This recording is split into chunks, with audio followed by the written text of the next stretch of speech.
technical glitch, but we'll sort it out, don't worry. Yes, Prof. Just a question concerning the selection of participants, where we did not apply some quota, so to say that you get quota to NAS, quota to UNAM, quota to IUM. And if they don't make use of the quota, then maybe you give it to another institution so that you have at least an audience that is well balanced. So just a suggestion you might think about. Yeah, no, that's a very, very good one, Prof. To think about the quota and yeah, that will help, and it will also kind of like get people who never participated to also get on to, because the one that were participated before, I think they've mastered how to apply, and they kind of like use the same kind of application, which is still relevant. So I think the quota one will actually be good, and just to bring in new people. And the idea is really to get new people that have never been there, to learn from those that have the experience, and together they can then come up with very, very useful solutions. So yeah, that will be good.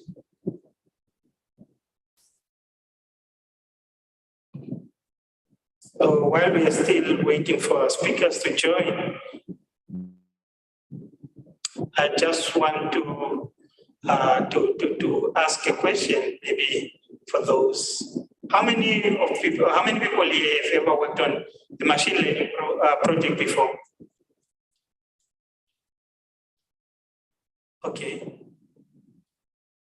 How many people have worked on a software engineering project? Okay, and the rest? What have you worked on? Designing?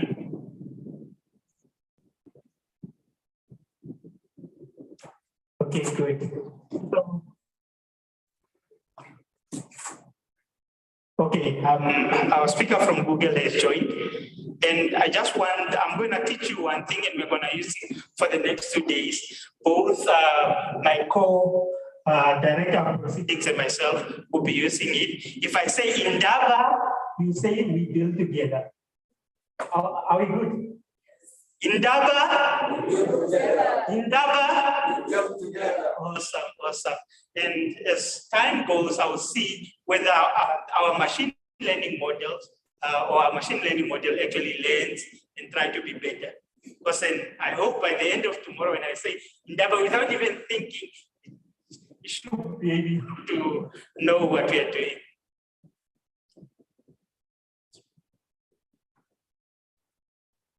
Amazing, amazing. Abdullah, can you hear us? Hello, sorry for being late. Hope everyone is fine. Yes, good morning. No worries. Thank you for joining us. Yeah, thank you for joining us. So our first keynote will be given by Mr. Abdullah Diab, who is a research program manager at Google AI Accra. And I won't introduce his portfolio because he has a lot of experience, and in his presentation, he will also tell us what he does and some of the work that he has worked on. And hopefully towards the end, he will also tell you on some opportunities that are available for good people who understand mathematics and love math. And Abdullah, the floor is yours. Okay, great. Let me just connect my slides. I have not used Zoom in a while. Hold on one second. So this is going to be a slideshow. Share my screen.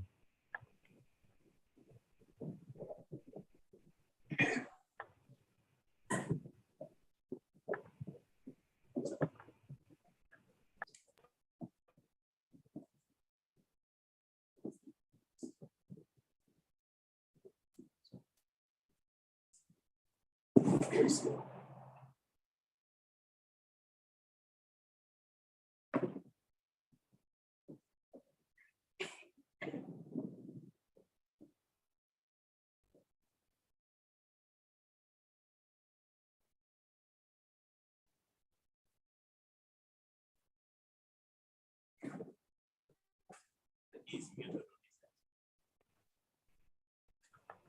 Hello, sorry, I was trying to, yes, I was trying to present, but then it cut off my sound. So let me see if I can do that again.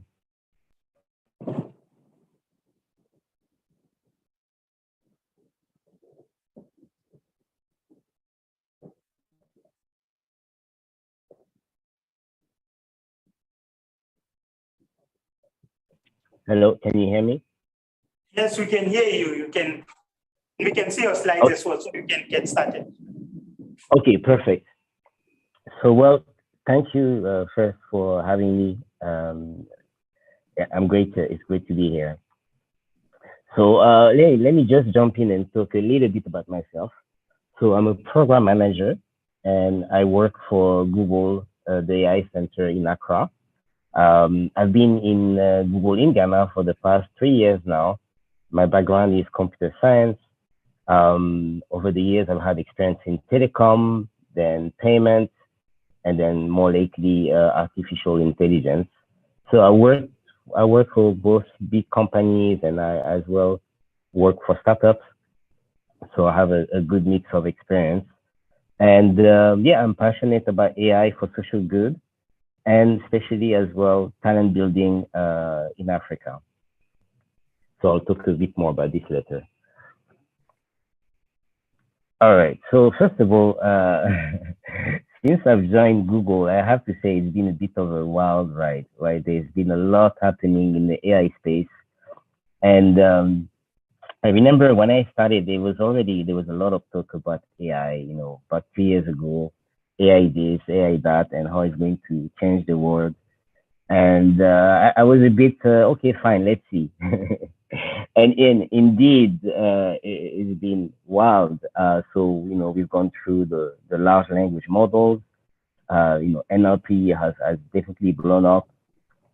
And we've seen a lot of application of AI in health and biology lately, which is super interesting.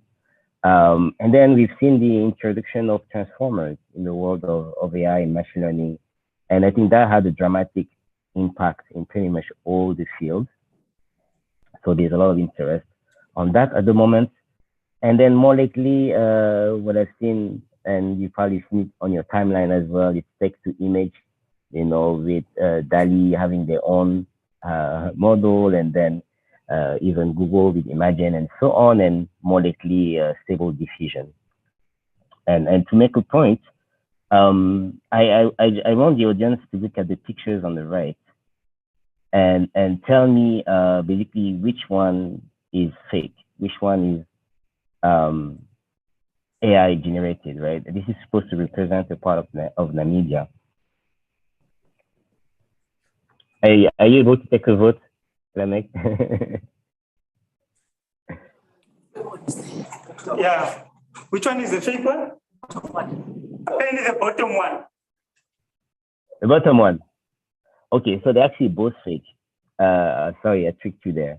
But it's just to say like how, fast things are moving and how good those diffusion models are getting.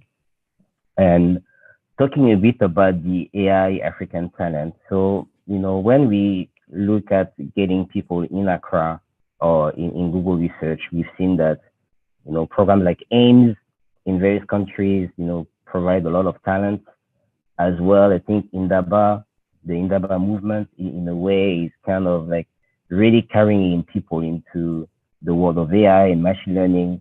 I just came back from Tunisia where, we had amazing posters. So I'm very hopeful about research in Africa going forward. What I've seen the main team doing Indaba, which was interesting to me, which was health, machine translation, and agriculture, which is a lot of what we work on in Ghana. I've seen a lot of our people moving on to North America and Europe, whether it's to study or work. I think right now there's a high demand, for people who are talented and who understand AI and machine learning. We've seen a lot of also remote work lately, which is good. It's a bit of a shift, and we see more opportunities open to Africans. That's what I've seen in my experience in the past 3 years. So now moving on a bit to how talent is changing, right? I just wanted to share a picture of, this is like the number of TensorFlow, machine learning, deep learning developer certification, right? So you see back in 2020, there was not much going on our continent, apart from a couple, in North Africa, mostly Egypt, Tunisia, and I believe Algeria or Morocco. I have to be careful. And then, looking at 2022, you can see, although, obviously this is just one technology, one stack, which is TensorFlow. There are other, stacks that people are using. But I think it was a good, in a way, example of showing how the AI field has evolved in Africa with now 110 African certifications. So I think we can clap for those guys. So, as I was saying, the office was opened in 2019. And if I can read the quote quickly from Jeff Dean and Mustafa Sise, the whole point was to combine research interest in AI and machine learning and our experience in Africa to push the boundaries of AI while solving challenges in areas such as healthcare, agriculture, and education. And that's pretty much what we try to do in Ghana. We've seen that Accra was a great place. And then we've seen on the continent that, even back in 2017 with Indaba, there was obviously a good data science and machine learning interest on the continent. And thank you again for Indaba to be pushing for this. We saw the potential of technology for good. And at the end of the day, we wanted the world better represented with AI technologies, right? We want African AI researchers working from Africa. The team, the team in Accra has various roles. We're a bit of like all over the world, but mostly African software engineers and residents. So we have research scientists, software engineers, project coordinators, people who work on the partnership side, and as well, people like me who are in the people and program management side. And if you want to know more about our site, you can just Google Research Accra. In Accra, we are focused on both fundamental and applied machine learning. We are focused on challenges that are, of particular interest on the continent. Looking at climate, definitely we can see in the news lately, it's more visible, but the African continent is bound to suffer from climate change, from the impact. And so going forward, it's important to understand our maps. And so this is what we've been working on. We are looking also at flood forecasting on river basin type of model. And as well, lately we're working on locust breeding ground detection using AI. We're also shifting as well to see what we can do as far as languages and health. When it comes to supporting research talent, as I say, we have a residency program in Accra, and we try to collaborate with universities, and we look at supporting associations such as Indaba.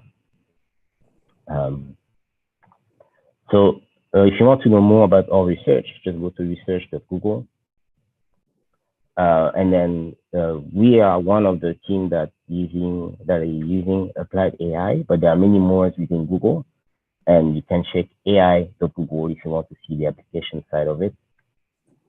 So as what I was saying, in Accra, we are focused on impactful applications in addition to fundamental research. So we looked at crop disease, remote sensing for agriculture, and so on, locust breeding prediction, and then language translation. So very first project, done by Ernest, who basically has moved on from Google, but who started this project a few years ago. And the whole idea was, okay, we eat a lot of cassava on the continent. Can we build a model that can fit on the phone and detect, disease in advance? And so that's been quite successful. We've open sourced both the model and the data set in case you want to play with it. If you want to know more, Google CropNet cassava disease detection. And then another project we worked on, which is building the footprint for the African continent using satellite imagery and AI. So this is what I will talk a bit now. The team is from all over, but mostly from Accra. So these are some of the names of people who have worked on this project. So what is important? So when we looked at mapping, when we first started to work in this office, we saw that there was an issue for most maps, including Google Maps, which is including people who live in dense areas or, as we say, slums. So if you look at these two pictures on the left, it's a satellite picture, and you can see that half of the picture, if you look at the map, is what represented, which is streets that are well aligned and large houses and with spaces and so on. And whereas if you look at the settlement, the human settlement area on the left, then it's not really showing up on the map. So this was one of the first problems we worked on. And by building this model, we did have an impact. Now it's like what you can see for most of the African continent when you open Google Maps, you can see all those buildings present in addition to the ones that were already detected. And why was this difficult is, yes, we have a landscape that is different. For example, on the top right, you see the city of Makoko in Nigeria, which is I think very close to Lagos, and which is basically a city on water. So yes, models have difficulty understand, even ourselves through our own eyes, it will be difficult to distinct. Even if you look at the picture at the bottom right, like where does the house start and where does it end? And those are other also very tricky situations where you can get false positive. So the top middle one is basically rocks, but that looks like a house. And then sometimes on the bottom right, you just have a wall, right? And it's not really a house, but that can trick the model. So how did we do this? We trained a lot of on a lot of images. So we built a data set of 83,000 images sampled across the African continent, and then we also took 10,000 images from locations where the model performed poorly in early evaluations, and then we use a test data set and so on. What we use is satellite image segmentation, using a well-known model, UNet, which is also used for medical applications. And on top of using this model, we use various methods, instance segmentation, and also post-processing. And so the result is, so this is a city I'm sure you may know, which I'm going to show the result after running the model. This is also all the green dots are basically buildings detected by the model with a high, let's say, an accuracy of 0.7, a confidence of greater than 0.7. I'll explain that in a bit. Then again, this time in satellite image. When I say confidence greater than 0.7 is confidence whether on how our model is doing, if we believe that it's a building or not. And so we've done that on a continent scale, and we released the footprint to the public. And what we've seen is that it has already uses for population estimation, human response, and then thermal climate science, and so on.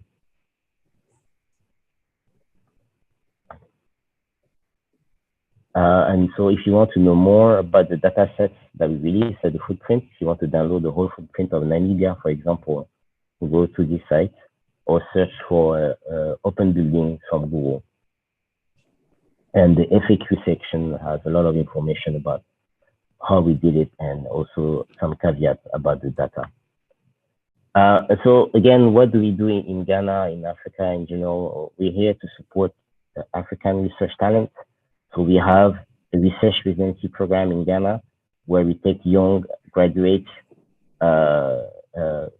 and they stay with us from like 1 year to 18 months, conducting machine learning research. They work on fundamental research and engineering, and they collaborate with researchers from all over Google. What I've seen is, we've had like, more than 10 residents so far, and they're pretty much all either doing their PhD or about to complete it, or currently working at Google. They've converted to a full-time role after the residency program. I'm excited to share as well that for the first time, we've launched Research Collab Africa. So this is the university relation team. We've signed up master level research agreements with 5 universities in Africa, in South Africa, Ghana, Senegal, and Uganda so far. And we hope to get more soon. And the whole idea is that it's a master level research agreement which allows joint research opportunities. So Googlers working in research will be able to work with African researchers going forward. And there's some funding for the project, and the focus at the moment is on AI and machine learning. Other ways we're supporting the ecosystem is through cloud credit. Happy to announce as well, you have a big fan within the company. Jeff Dean knows about Namibia and your university and some of the academics. And so one of the things that we did for Namibia is add it to the Google Cloud Credit Program. And so you can now apply for credit research grants. And as well, there are another program called Higher Education Program if you want more information. We also have the PhD fellowship program. That's one of my favorite programs. It provides funding for people doing PhD and as well research mentorship. And lately as well, in the past year, we've awarded quite a few scholarships for women in computer science, and as well travel grants. We've sponsored many people who went to Indaba in Tunisia, and that was, I think, very impactful from what I've seen during the conference. That's it. And if you want to know more about myself or have my contact details, you can go to my first name, Abdullahi.ai, which is a basic website. Thank you so much for your time. Okay, thank you very much. A round of applause for Abdullahi. And Abdullahi, I'm going to let you go a little bit. I'm sure there are a few questions in the room. And the questions in the room? Okay, there's one here. That's a lot of people. Nice. Good evening. Hello. Hi, thank you very much for your presentation. That was a very excellent presentation. Something perhaps I didn't really expect much from Google, but yeah, well, Google comes with everything. I just have one question, especially on your agriculture slide. I can't remember the slide number, but it's one of the slides that you had a picture taken with a cell phone. So, I'm being heard? Yeah, you're being heard. Okay. I just wanted to know, so in order for Google to actually control agriculture disease spreading in terms of agriculture, do we go around taking pictures with cell phones, or how do you actually determine that in order for you to create your data?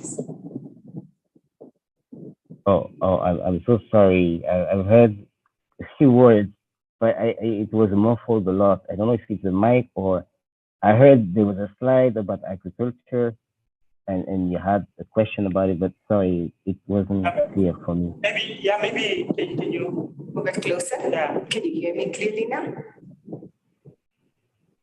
Maybe. I think I'm is anyone able to type it?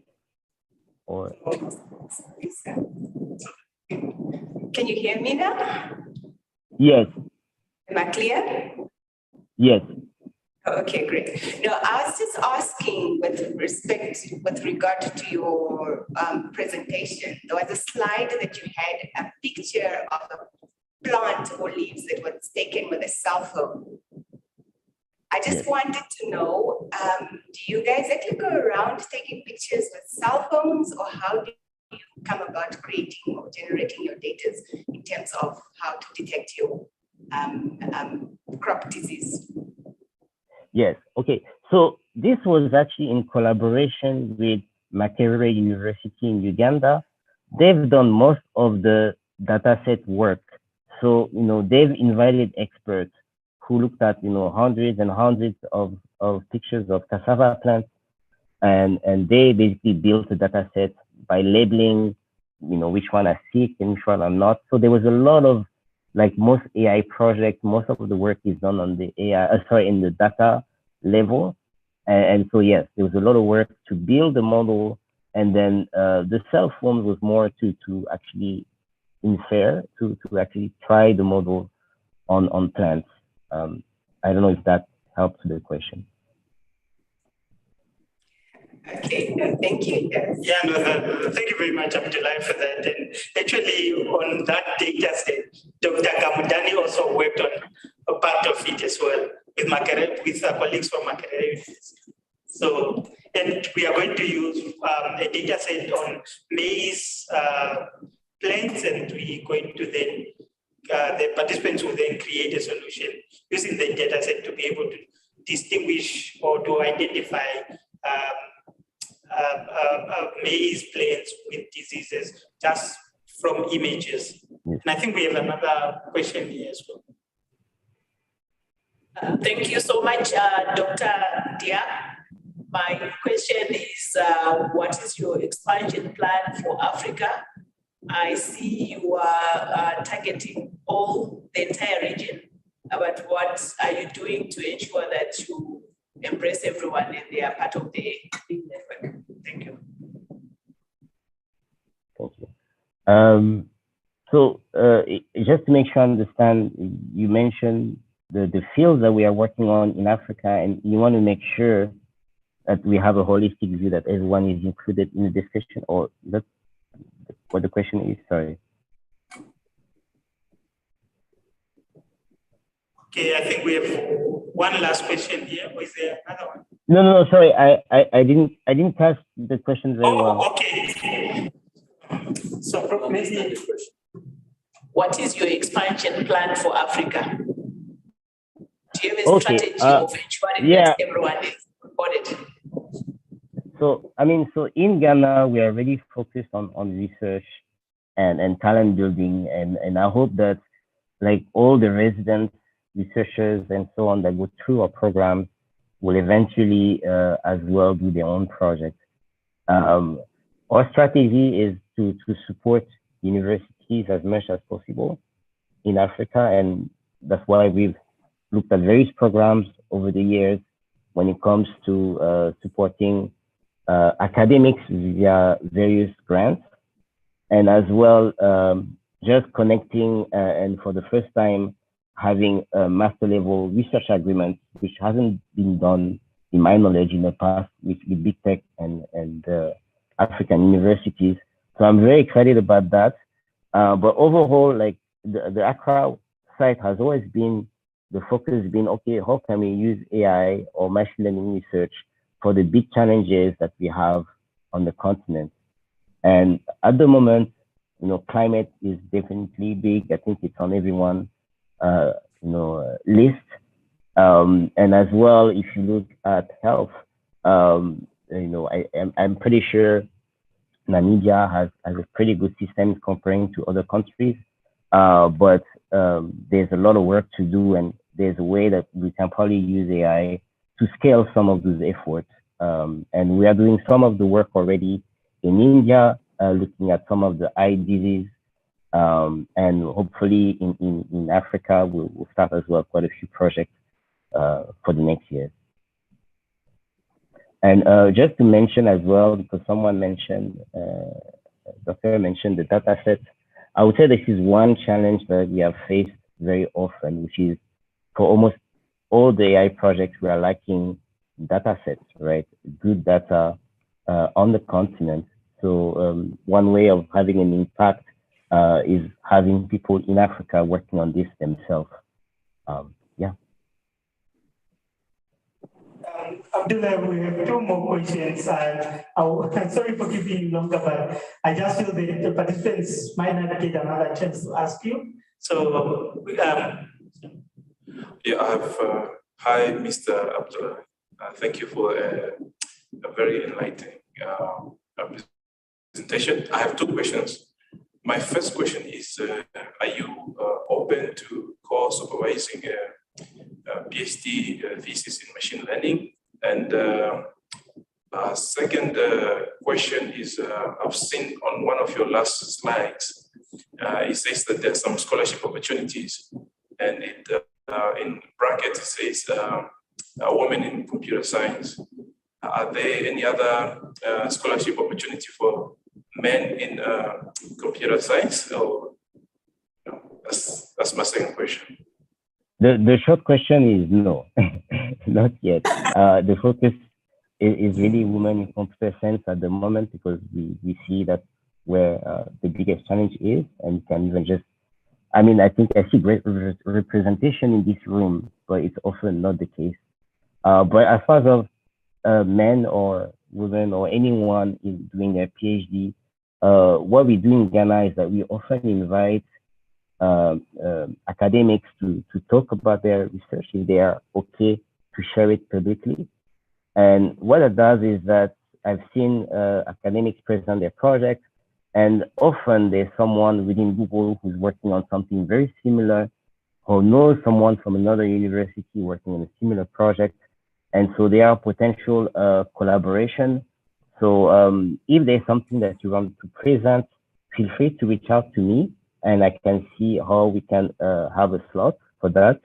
And as well, I think the PhD fellowship is in a way a scholarship, but it's open to anyone in Africa who's doing a PhD, and it provides funding over 3 years, and as well it matches you with a research mentor. That's optional.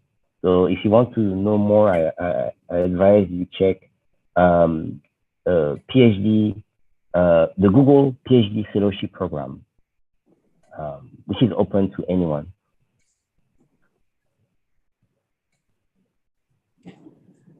Good morning, Mr. Abdullahi.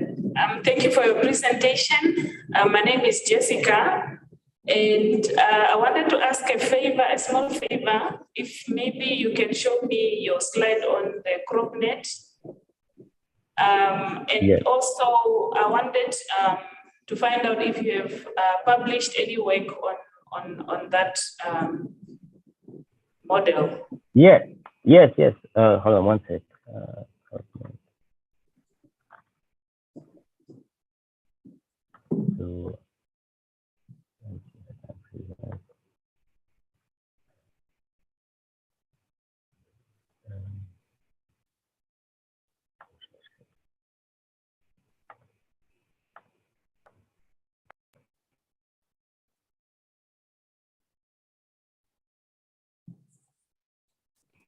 So if you look at what I've just shared from the TensorFlow website, it actually has a notebook that you can run, and you can adapt it to another plant or food or staple, whatever data set that you have. So there's a Collab that you can run. The source code is as well on GitHub, and you can also download the data set itself. So I advise that you, if you Google CropNet cassava disease detection, you can find the whole information, and it's set up as a tutorial, which could be useful.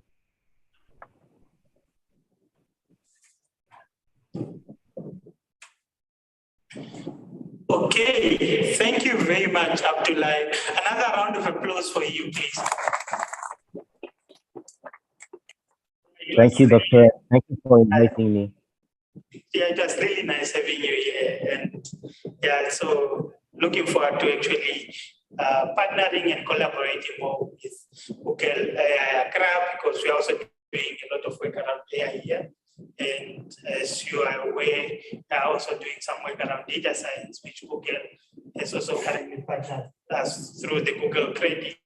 So looking forward to see what we can do together. In Indaba, we say Indaba. I'm a machine learning model. Indaba. Thank you so much, and great work. Okay. Okay, thank you. Bye-bye.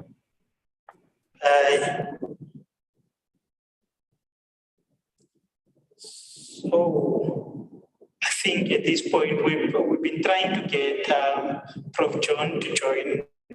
I don't know, he hasn't responded, so we're not going to wait. We basically going to move on with our program, and at this point we're going to invite the acting dean of the Faculty of Computing and Informatics, Professor Fungai Bunushava, to give us some closing remarks for the official, and then after that we go into Indaba and build together and create some very, very useful solutions. Prof. Bunushava, the floor is yours.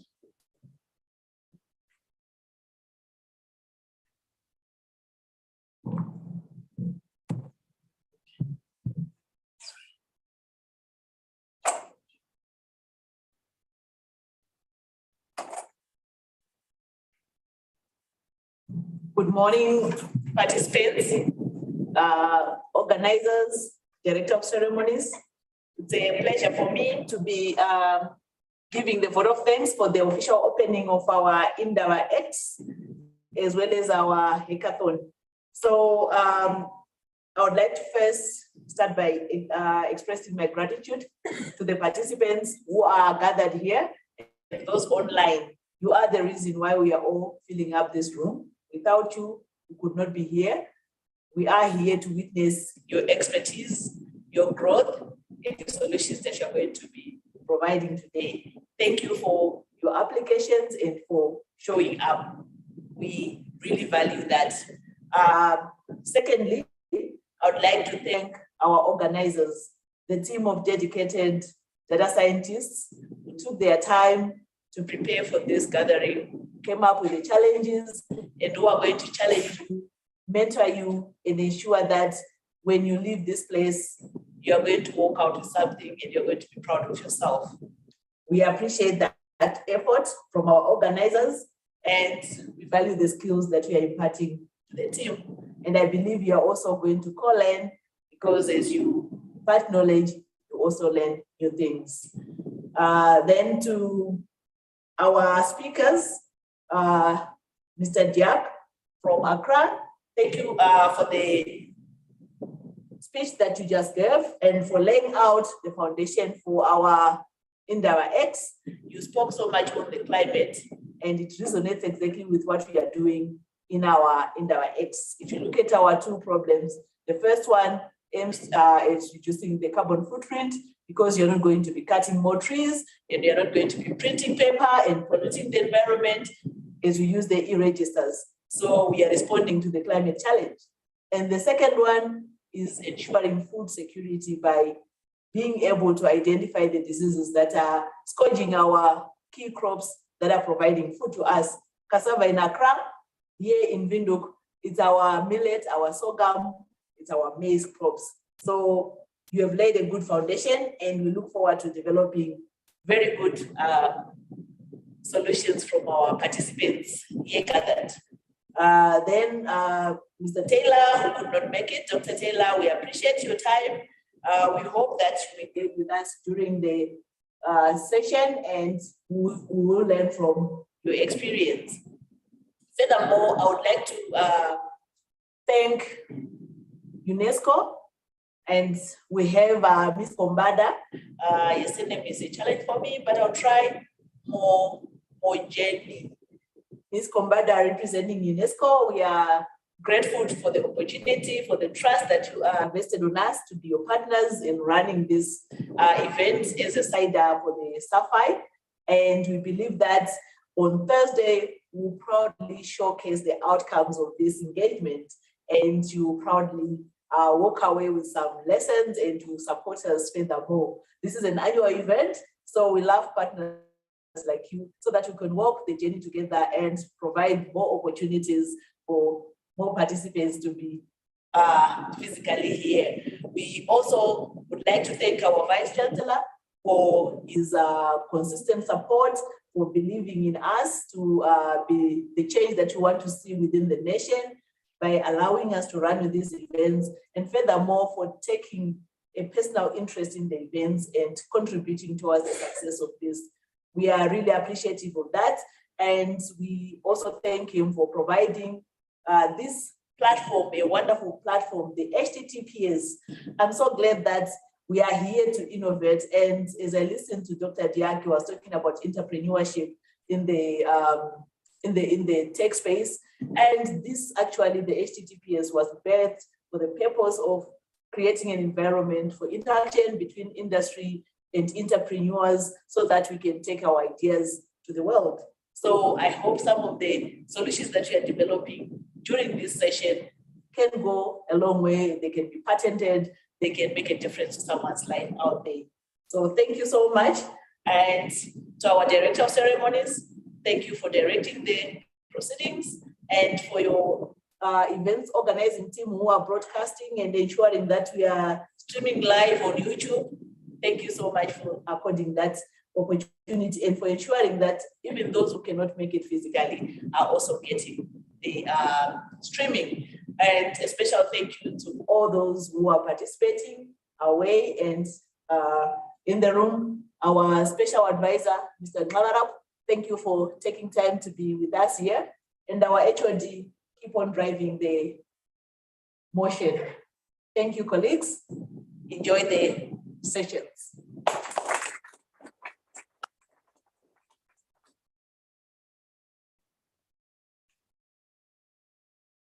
Thank you very much, Prof, for the closing of the vote of thanks for our official opening.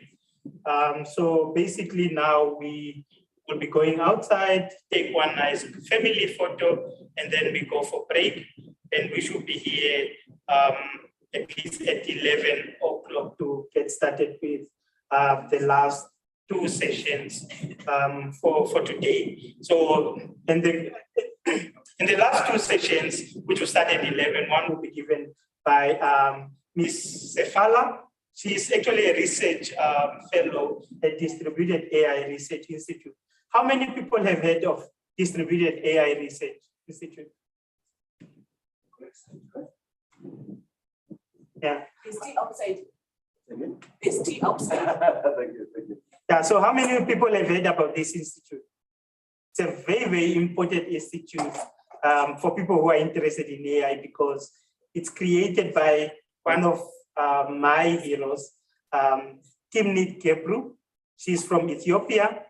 She used to work for Google, and she got fired for publishing a very, very important paper, which raised the issues of biases in our models. So Ms. Sefala will actually kind of like touch some of those things so that you can have it at the back of your mind as you are creating these AI models. They are very, very powerful tools.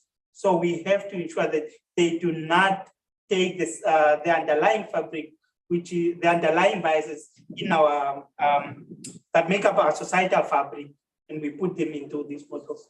So, and then after that, we'll then have another keynote by Mr. Robert John on tiny machine learning, which actually just teaches you on how to create AI models that works on things such as Arduinos. And yeah, so there will be very, very interesting discussions or keynotes to have after the break. So for now, let's just go for the break, and then we come back at 11. So we have a 40-minute break.